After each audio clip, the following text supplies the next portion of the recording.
Good morning everyone. चलो बच्चे, आज नया चैप्टर शुरू कर रहे हैं आपके कॉन्ट्रैक्ट एक्ट का, चैप्टर 2। बेटा चैप्टर का नाम है कंसिडरेशन। वैसे कंसिडरेशन पे ना हमने थोड़ा सा डिस्कशन बेटा आपसे चैप्टर 1 में भी किया था। Essential elements of a valid contract में हमने किया था ना, लॉफुल ऑब्जेक्ट एंड कंसिडरेशन। चलो आओ मेरे मेरे साथ साथ आओ, कुछ और बातें अब जरा डिस्कस करेंगे डिटेल में। लिखो बेटा, चैप्टर 2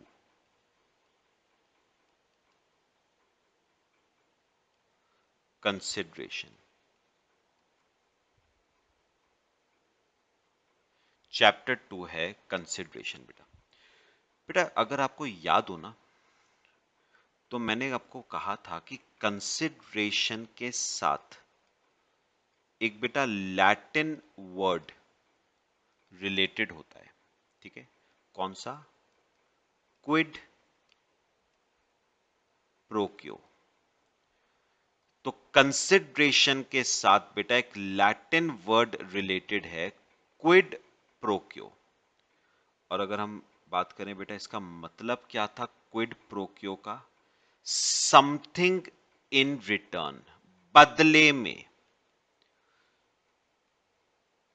समथिंग इन रिटर्न, यानी अगर मैं हिंदी में बोलूं तो हिंदी में बेटा मतलब आ जाता है बदले में।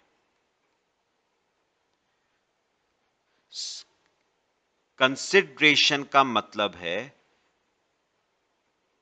Kwid pro quo, meaning something in return, यानी बदले में, इन रिटर्न। यानी पता है बेटा मतलब यह आता है कंसिडरेशन का कि व्हाट इज कंसिडरेशन। बेटा मैंने आपके लिए कुछ किया, इन रिटर्न बेटा, इन रिटर्न आप जो मेरे लिए करोगे ना, वो बेटा मेरा क्या बनता है? कंसिडरेशन। तो मैं आपको कोचिंग प्रोवाइड कर रहा हूं बेटा, इन रिटर्न, बदले में मुझे बेटा क्या मिलती है? Fees. That fees is my consideration. पक्का? तो मैं यहां पर बेटा आपको जरा एग्जाम्पल से बात करके बताता हूं, ध्यान से बेटा मेरी बात समझनी है। हर चीज कॉपी करना बेटा, कॉपी करना जरूर, साथ साथ कुछ नई बातें हमने चैप्टर में डिस्कस करनी है। मिस्टर ए, ठीक है, मिस्टर बी। बेटा अब ये जो मिस्टर ए है ना, ये है सेलर, ये है सेलर। और मिस्टर बी जो है बेटा वो बायर है।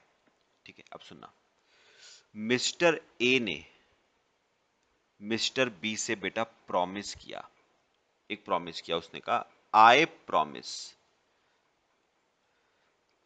To sell my car to you for ₹5 lakh. मैं प्रॉमिस करता हूं कि मैं अपनी कार तुम्हें सेल करूंगा, कितने रुपए की? 5 लाख रुपए की। मैं प्रॉमिस करता हूं कि मैं अपनी कार तुम्हें सेल करूंगा, कितने की बेटा?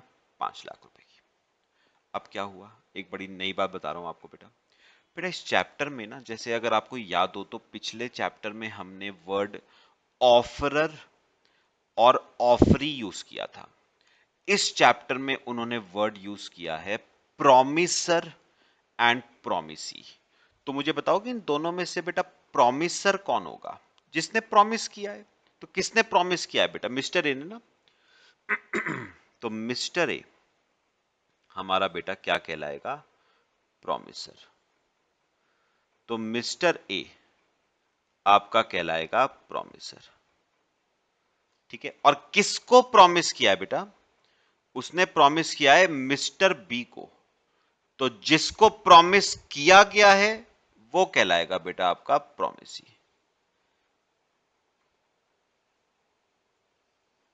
वो कहलाएगा आपका प्रॉमिसी। तो मिस्टर ए बन गया बेटा प्रॉमिसर और मिस्टर बी बन गया हमारा प्रॉमिसी। चलो ये तो हो गई बेटा एक बात, अभी काम खत्म नहीं हुआ। अब आप मुझे बताओगे दूसरी बात। मुझे एक बात बताओ, मैं ए हूं, मैं बी को बेटा क्या दे रहा हूं? अपनी कार दे रहा हूं। इन रिटर्न बेटा बदले में मुझे क्या मिल रहा है? 5 लाख रुपए।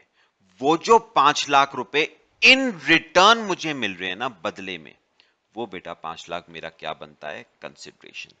तो मुझे एक बात बताओ, मुझे कंसिडरेशन के तौर पे बदले में इन रिटर्न बेटा मुझे क्या मिल रहा है? ₹5 lakh. That 5 lakh is my consideration बेटा।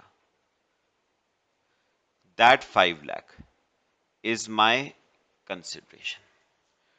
बात समझ आई सबको? अच्छा, ऐसे ही मुझे बेटा बी के पॉइंट ऑफ व्यू से भी बता दो। बताओ कि बी ए को क्या दे रहा है? 5 लाख रुपए। इन रिटर्न बी को क्या मिल रहा है बेटा? कार।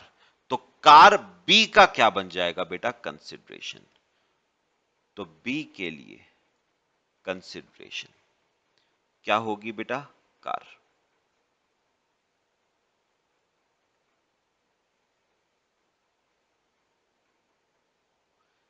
तो बी का कंसिडरेशन क्या बन गई बेटा? आपकी कार बन गई।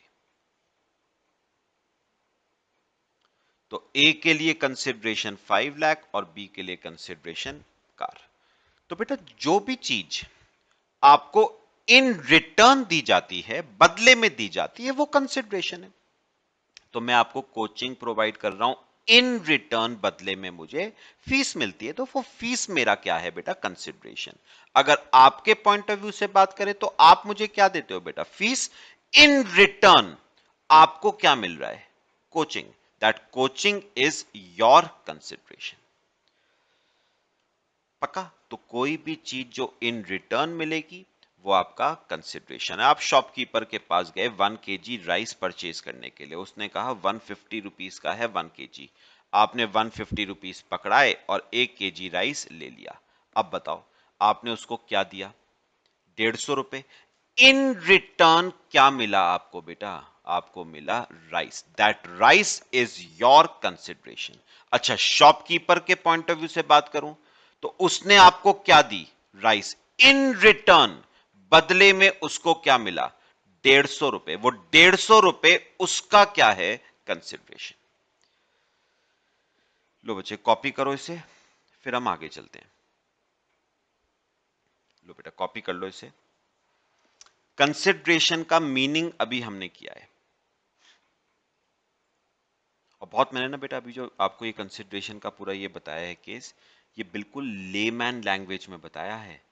इसकी एक्चुअल डेफिनेशन तो बेटा बहुत टेढ़ी डेफिनेशन है, वो समझेंगे, पूरी डेफिनेशन समझेंगे। फिलहाल तो मैंने लेमैन लैंग्वेज में इसका मतलब बता दिया है, समथिंग इन रिटर्न, बदले में, क्विड प्रो क्यो।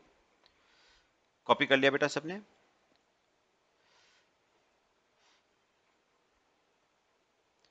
चलो आगे चलें। देखो बेटा, और मेरे साथ साथ कंसिडरेशन, ये देखो, देखो बेटा, व्हाट इज कंसिडरेशन, और मैं अभी जो आपको बता रहा हूं बेटा वो बिल्कुल मैं लेमैन लैंग्वेज में बता रहा हूं, एक प्लेन डेफिनेशन आपके कंसिडरेशन की। Consideration is the price agreed to be paid by the promisee for the obligation of the promisor. Consideration means quid pro quo, that is something in return. अब ऐसे यहां पर बताओ, एग्जांपल देखो, Mr. A agrees to sell his car to Mr. B for ₹5 lakh. Here, consideration for Mr. A will be ₹5 lakh. तो ये जो 5 लाख रुपए है ना बेटा, ये किसका कंसिडरेशन है? ये है कंसिडरेशन फॉर ए। और बताओगे, और बी के लिए कंसिडरेशन क्या होगी? कार। ये जो कार है ये किसका कंसिडरेशन है? Consideration for B. बात समझ आई बेटा? तो ये तो हो गई बिल्कुल बच्चे लेमैन लैंग्वेज में। अब बात करते हैं एक्चुअल डेफिनेशन बेटा कंसिडरेशन की क्या है। ये देखो, वेरी वेरी इंपॉर्टेंट चीज, इसमें से क्वेश्चन बेटा केस लॉ बन के आ जाता है। ध्यान से मेरी बात समझनी है। क्या है डेफिनेशन ऑफ कंसिडरेशन? ध्यान से सुनो बेटा। When eight the desire of the promisor, बेटा मैं ना यहां पर सुनो सुनो मेरी बात सुनो ध्यान से, मेरी मैं जो बोलूंगा वो सुनना है बेटा। इस डेफिनेशन को बेटा हमें ना ब्रेक करना पड़ेगा पार्ट्स में। ये हो गया पहला part, when eight the desire of the promisor. हम हर एक पार्ट को ना बेटा अलग अलग समझेंगे।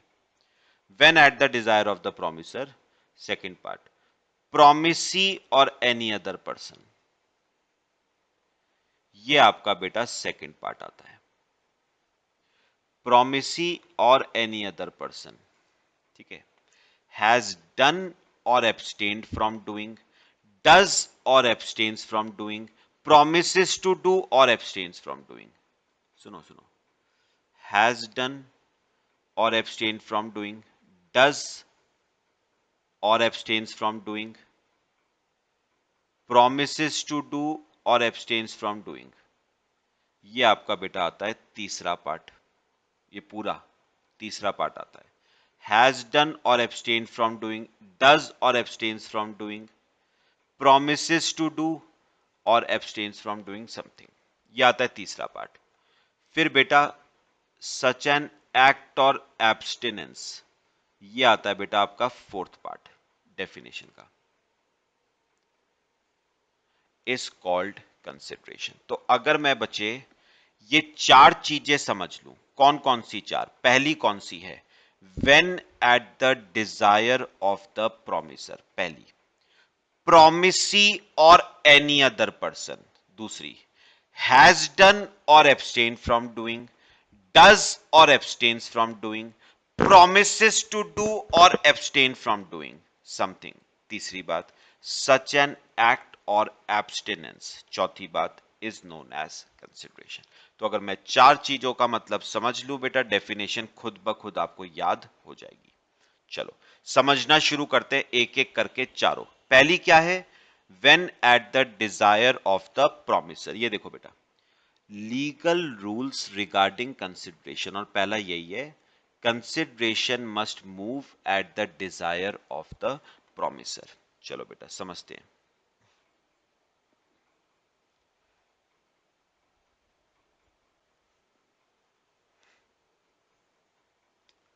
तो देखो बेटा, रूल्स रिगार्डिंग कंसिडरेशन,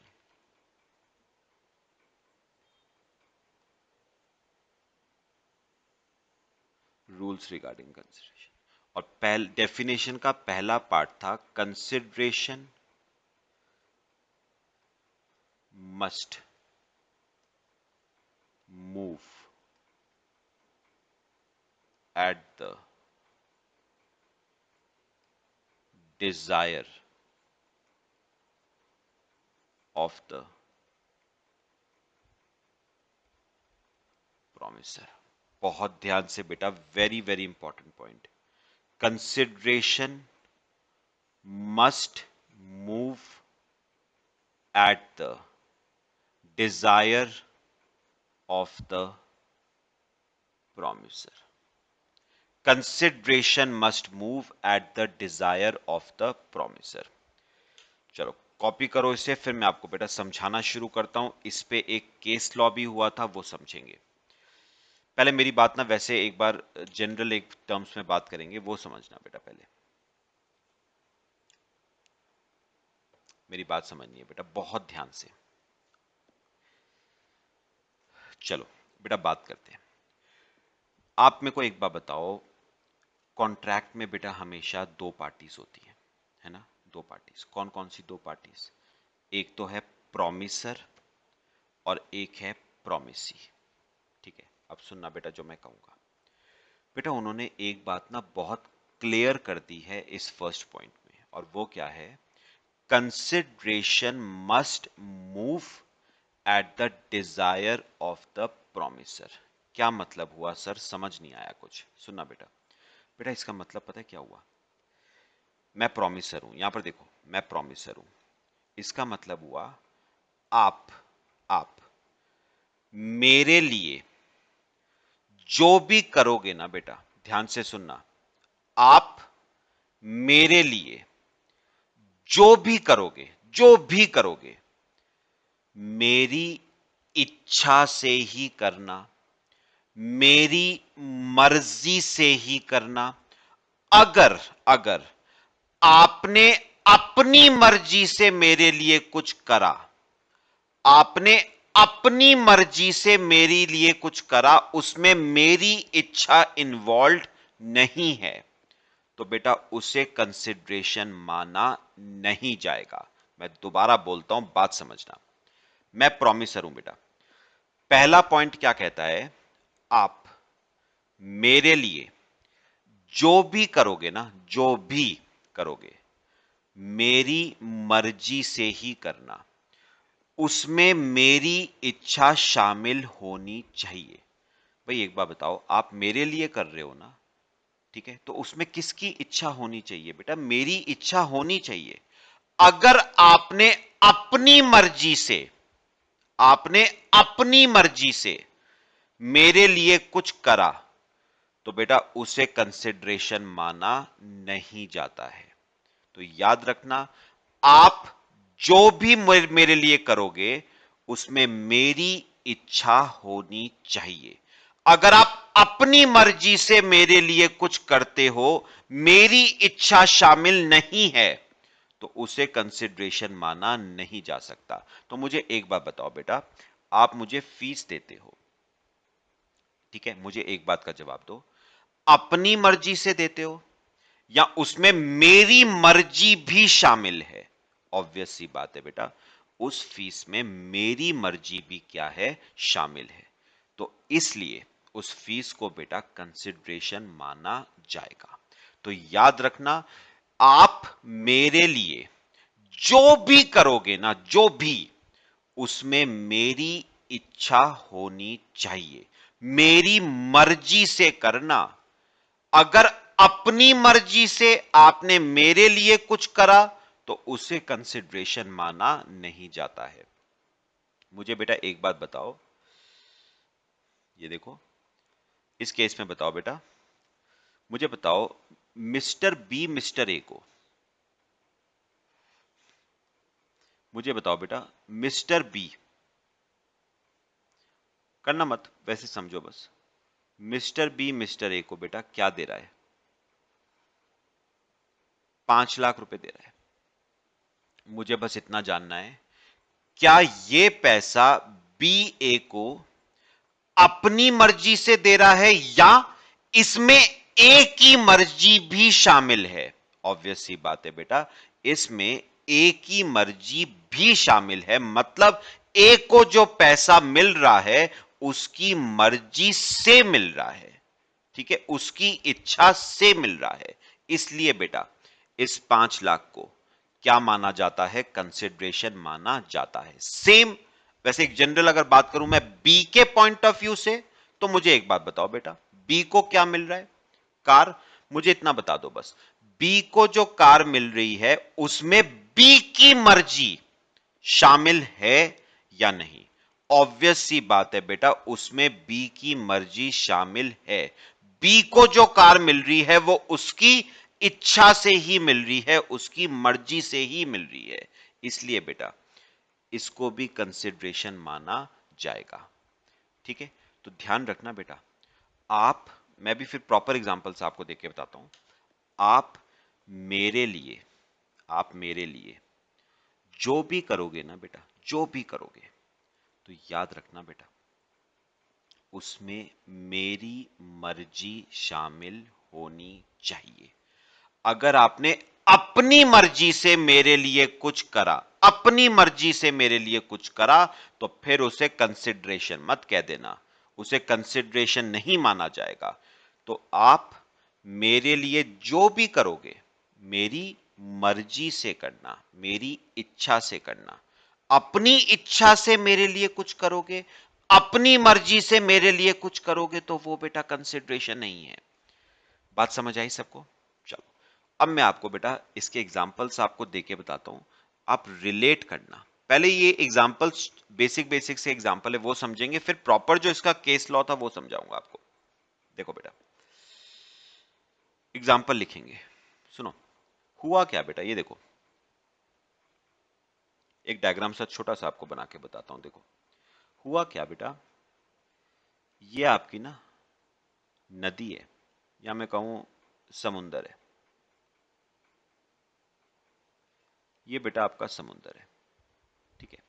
हुआ क्या, एक पर्सन था, ज्यादा एज का नहीं था, 18-19 साल का होगा।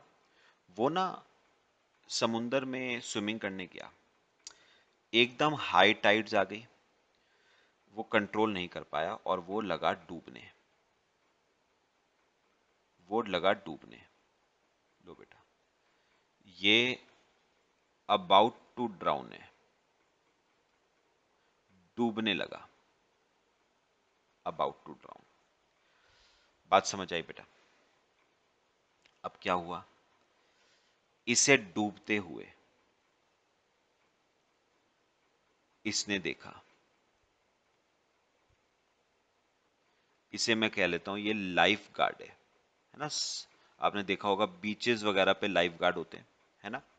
तो इस लाइफ गार्ड ने इसको देखा डूबते हुए, और life guard saves him from drowning.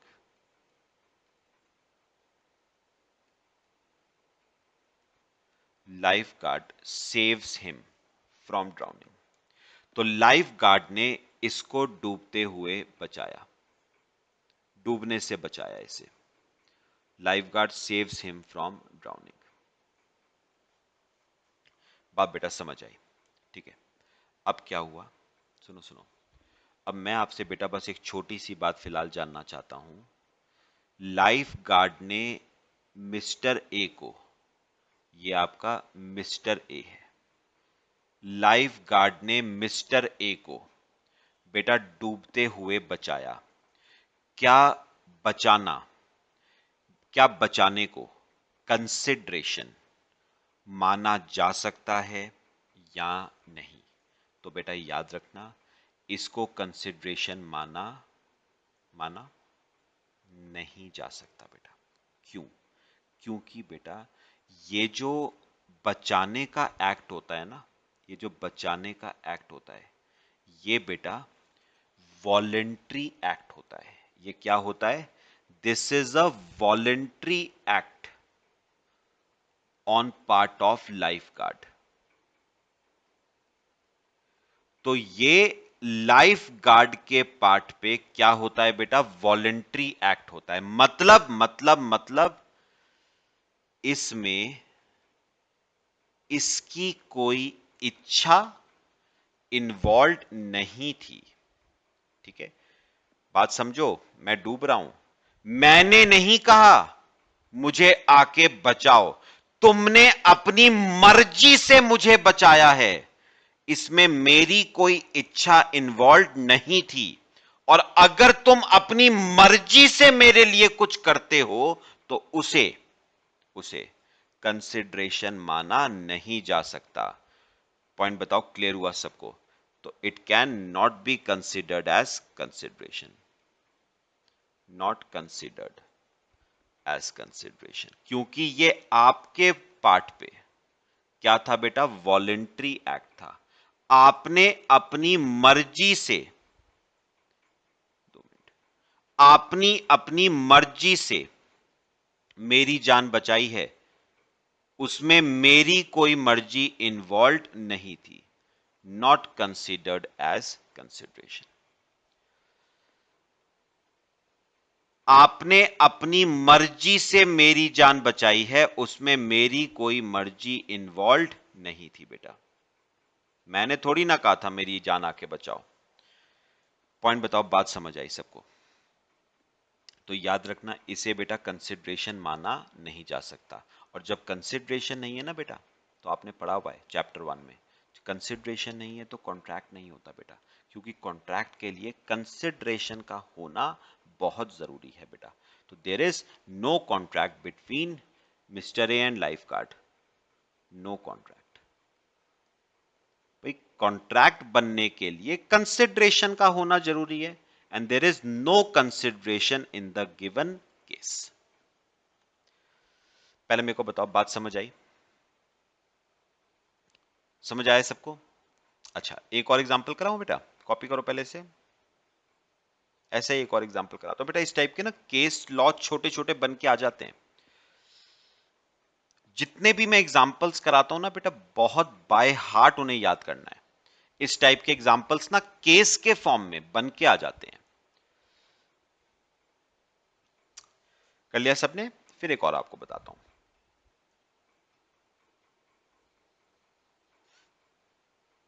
देखो बेटा, सुनो, एक और एग्जांपल बेटा बनाते हैं। देखो बेटा, हुआ क्या, मिस्टर ए का ना एक फ्रेंड था, मिस्टर बी। उसका ना एक गोडाउन था, ये गोडाउन है, ये है मिस्टर बीस गोडाउन। ठीक है, अब मैं आपसे बेटा एक बात करूंगा छोटी सी। हुआ क्या, एक दिन इस गोडाउन में ना बेटा फायर लग गई। इस गोडाउन में बेटा क्या लग गई? फायर लग गई। ये आपकी फायर है, ठीक है, इस गोडाउन में लग गई बेटा फायर। वहां से गुजर रहा था बेटा मिस्टर ए। रात का समय था, कोई नहीं था वहां पर। मिस्टर ए ने देखा, यार ये तो मेरे दोस्त के गोडाउन में फायर लग रही है। उसने ना उसने फायर ब्रिगेड बुलाई, पूरी कोशिश करी इस फायर को बुझाने की, और फाइनली ये आग बुझ गई। तो A helps in extinguishment of fire. A helps in extinguishment of fire. B को तो बेटा पता ही नहीं था कि मेरे गोडाउन में आग लगी है। आग को बुझाने में पूरी मदद, पूरा एफर्ट किसका लगा बेटा? ए का लगा। अब मैं आपसे एक बात छोटी सी करना चाहता हूं बस, वो क्या है, क्या ए का फायर बुझाना, क्या ए के फायर बुझाने को कंसिडरेशन का नाम बेटा दिया जा सकता है या नहीं? अगेन द आंसर इज बेटा नो। क्यों? क्योंकि ये ए के पार्ट पे वॉलेंट्री एक्ट था। बी ने उसको आग बुझाने के लिए नहीं कहा था बेटा। इसमें बी की कोई मर्जी इन्वॉल्व नहीं थी। It is a voluntary act. Voluntary मतलब खुद की मर्जी से। It is a voluntary act on part of mister A. ये मिस्टर ए के पार्ट पे बेटा एक वॉलेंट्री एक्ट है, और वॉलेंट्री एक्ट्स को ना बेटा कंसिडरेशन नहीं माना जाता है, not considered as consideration. Voluntary acts को बेटा कंसिडरेशन माना नहीं जाता है, नॉट कंसिडर्ड एज कंसिडरेशन। और जब कंसिडरेशन नहीं है बेटा, तो ए और बी के बीच में कोई कॉन्ट्रैक्ट ही नहीं बनता है। ए और बी के बीच में बेटे कोई कॉन्ट्रैक्ट नहीं बनता है, since there is no consideration. No consideration, no contract. तो बेटा एक रूल जो मुझे अब क्लियर हुआ ना इस पूरे पॉइंट से, वो क्या क्लियर हुआ कि अगर मैं आपके लिए अगर मैं आपके लिए अपनी मर्जी से बेटा कुछ करता हूं ना, उसमें आपकी इच्छा नहीं है, मैं अपनी मर्जी से आपके लिए कर रहा हूं, मतलब it is a voluntary act on my part. तो बेटा वॉलेंट्री एक्ट्स को कंसिडरेशन माना नहीं जा सकता। भाई एक बात बताओ, आप जो करोगे मेरी मर्जी से ही तो करोगे, अपनी मर्जी से आप मेरे लिए कुछ कर दोगे तो वो कंसिडरेशन थोड़ी ना है। अपनी मर्जी से आप जो मर्जी करते रहो। कंसिडरेशन तभी होगा जब आप करोगे वो काम जो मेरी मर्जी से होगा, मेरी इच्छा होनी चाहिए उस काम में। अपनी मर्जी से मेरे लिए कुछ करोगे उसे कंसिडरेशन माना नहीं जाएगा। कॉपी करो बेटा।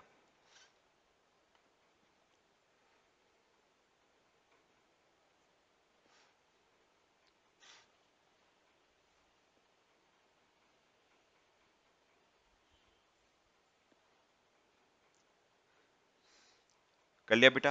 केस लॉ मैं आपको ना कल कराऊंगा, आज मैं थोड़ी सी आपको रीडिंग बेटा एक करवा दूं। एक केस लॉ भी है इस पे, वो कल करेंगे। सुनो पहले एक रीडिंग मार लेते हैं बेटा, आ जाओ मेरे साथ साथ।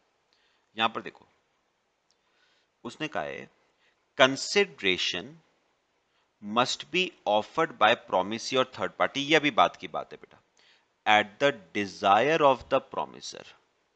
What do you mean by at the desire of the promisor? Desire का मतलब होता है बेटा इच्छा, या आप कह लो मर्जी, या आप कह लो मर्जी। तो याद रखना, आप मेरे लिए जो काम करोगे उसमें मेरी इच्छा होनी चाहिए, उसमें मेरी मर्जी होनी चाहिए। अगर कोई वॉलेंट्री एक्ट आपने किया है, वॉलेंट्री एक्ट मतलब अपनी मर्जी से, अपनी मर्जी से आपने मेरे लिए कुछ करा है, तो याद रखना उसे कंसिडरेशन माना नहीं जाएगा। It does not constitute consideration. ये देखो बेटा, इस केस लॉ पे ना बेटा मैं बाद में आऊंगा, कल आऊंगा इस केस लॉ पे। ये केस लॉ अभी छोड़ना, फिलहाल ये कल करेंगे डिस्कस। फिलहाल ये तो एग्जांपल देखो, ये देखो R saves S goods from fire. ये देखो इंपॉर्टेंट बात, without being asked to do so. क्या मतलब हुआ without being asked to do so का? मतलब उसने अपनी मर्जी से किया है, वॉलेंट्री एक्ट है ये, अपनी मर्जी से किया है उसने। इसमें दूसरी पार्टी की कोई इच्छा इन्वॉल्व नहीं थी। R can not demand any reward for his services as the act being done is voluntary. अच्छा फिर देखो, A saves B from drowning without being asked to do so. A ने बी को डूबने से बचाया, ठीक है। याद रखना ये भी ए के पार्ट पे बेटा क्या है, वॉलेंट्री एक्ट। उसे बोला नहीं गया था बचाने के लिए, उसने अपनी मर्जी से बचाया है। तो याद रखना इसे कंसिडरेशन माना नहीं जाएगा। और जब ये दोनों बेटा कंसिडरेशन ही नहीं है, तो दोनों केसेस में बेटा कॉन्ट्रैक्ट होने का तो मतलब ही नहीं है। नो कंसिडरेशन नो कॉन्ट्रैक्ट बेटा, याद रखना। No consideration is equal to no contract.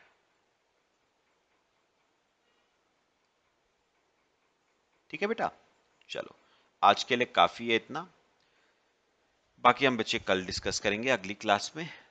ठीक है, टिल देन थैंक यू।